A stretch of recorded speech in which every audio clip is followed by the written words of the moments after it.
نعمل النهارده رز بلبن، حاجه كريمي وجميله. حله على النار تكون فيها ميه بتغلي، هحط كوبايه الا ربع رز ومش مغسول. انا مش بغسل الرز بتاع الرز بلبن لاني بحتاج النشا اللي فيه، وهسيبه لغايه ما يتسلق خالص. وصل معانا للدرجه دي من السوا بالمنظر ده.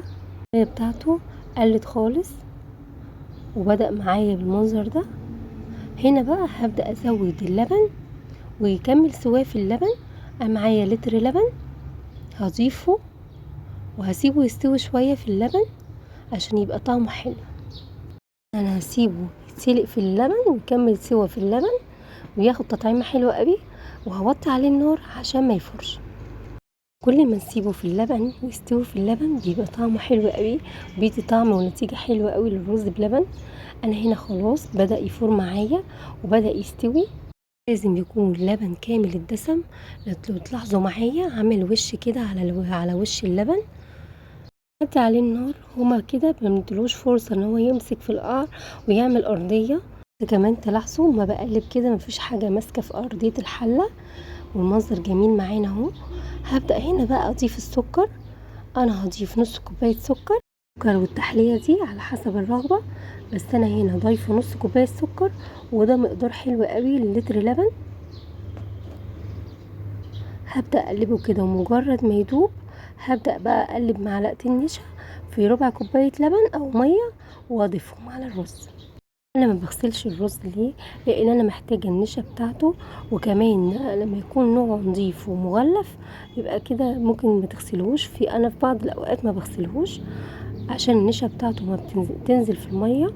هقلب النشا كويس عشان ما يبقاش فيها كلاكيع او كتل، بيكون معانا المية او اللبن باردين.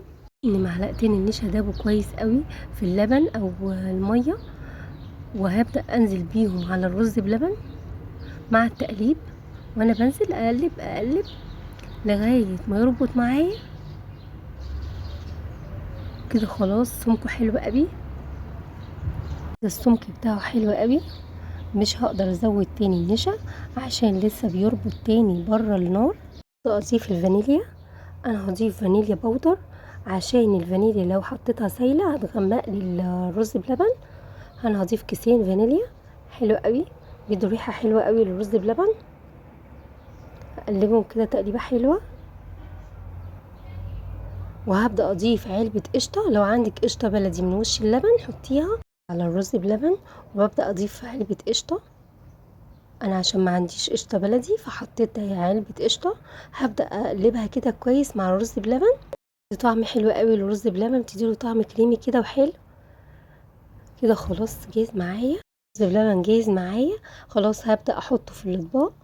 ممكن لو عايزه تحطيه في الاطباق وتحطيه تحت الشوايه يبقى فرن، يبقى حلو قوي، بياخد وش حلو قوي. اخلص الاطباق وبعد كده نبدا نزينه. الزين ده على حسب ما تحبي. عندك مكسرات حطي، عندك جوزين حطي، اللي انت عايزاه حطي. انا معايا هنا مكسرات، وبعد ما برد شويه هبدا بقى ايه ازينه كده. الاول برشه جوز الهند وبعد كده برشه مكسرات، والتزيين دوت على ذوقك انتي. زيني زي ما تحبي، زبيب احمر زبيب اصفر اللي انت عايزاه. انا عندي كان زبيب احمر وزبيب اصفر حطيته. مكسرات مجروشه، طعم حلو قوي، واخد طعم اللبن والقشطه، كريمي وجميل. بصوا المنظر. انا زينته، جربوه يا رب الوصفه تعجبكم. صحه وانا على قلوبكم.